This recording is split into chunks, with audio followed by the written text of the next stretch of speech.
How to solve this Rubik's Cube? First, make a daisy pattern like this. Then, look at the white edges. See the color. Align it to the center that has the same color, then bring it down. Repeat it.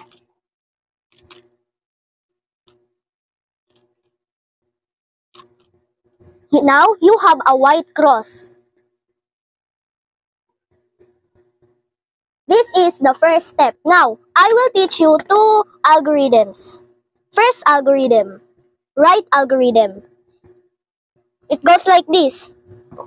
Right side clockwise, top clockwise, right counterclockwise, top counterclockwise. That's right algorithm. Next, left algorithm. Left side counterclockwise, top counterclockwise, left clockwise, top clockwise. And that's left algorithm. A while ago, we made the daisy pattern and the white cross. And the next step is we need to bring these white corners to their spots. How to do this? Let's see. Go to a white corner.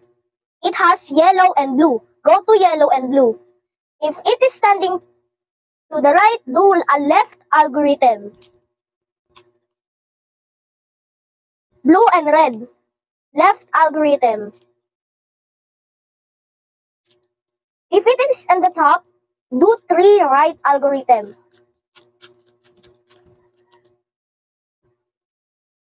Red, green.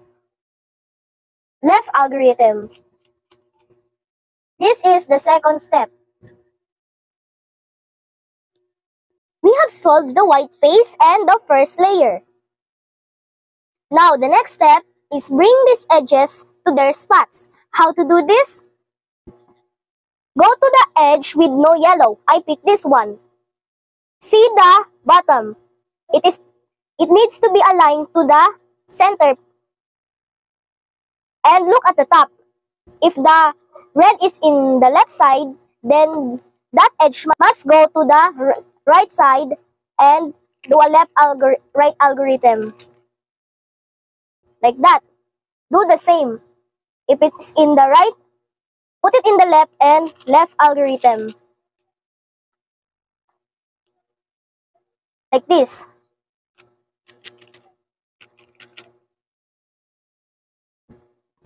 We have solved the second layer. You might have this situation where the corner is in the wrong spot. How to do this? Well, go to the right face and do one right algorithm. It has been bring up. You might have this situation where the edge is not in the right spot. How to do this? Go to the left side and do one left algorithm. Then go to the right side and fix the corner. We have bring up the edge. We have one layer left. Next step is to solve the white cross. I will teach you one more algorithm. The next step is to solve the white cross. How to do this? If you have a hook, then front clockwise, do 2 right algorithms. 1, 2.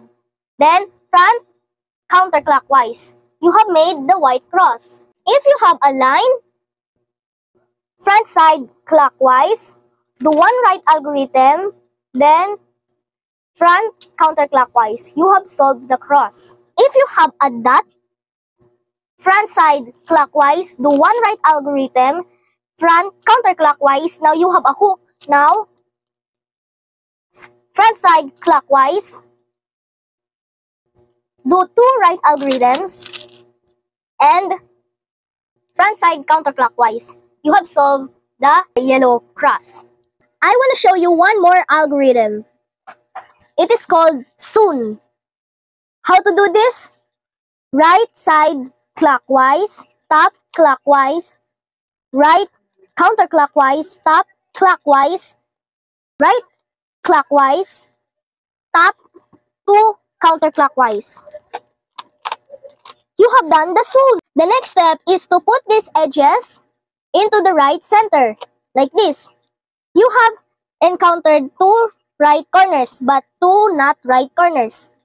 You have the close and the one at the back and the front. So how to do this? Do the blue side because the green right side is here and the red right side is here. So do the soon.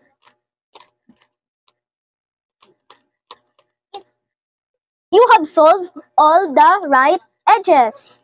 One last algorithm. It is called Nicholas. It is done by right side clockwise, top counterclockwise, left side counterclockwise, top clockwise, right counterclockwise, then top counterclockwise, then left clockwise, then top clockwise. You have done the soon. The Nicholas. Okay, so we need to solve, the last step is we need to solve these corners.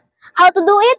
Well, if you don't find the right corner, do Nicholas in any face. You have one right corner. Take the right corner to the left side and do as Nicholas. Do one more. You have solved all the corners. Do not flip it. Do not flip the corner. Do not flip the corner. I have one more step.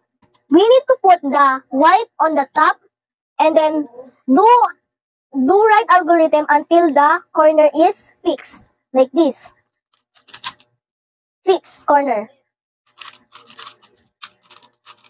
Fixed corner. Now you have solved the Rubik's Cube.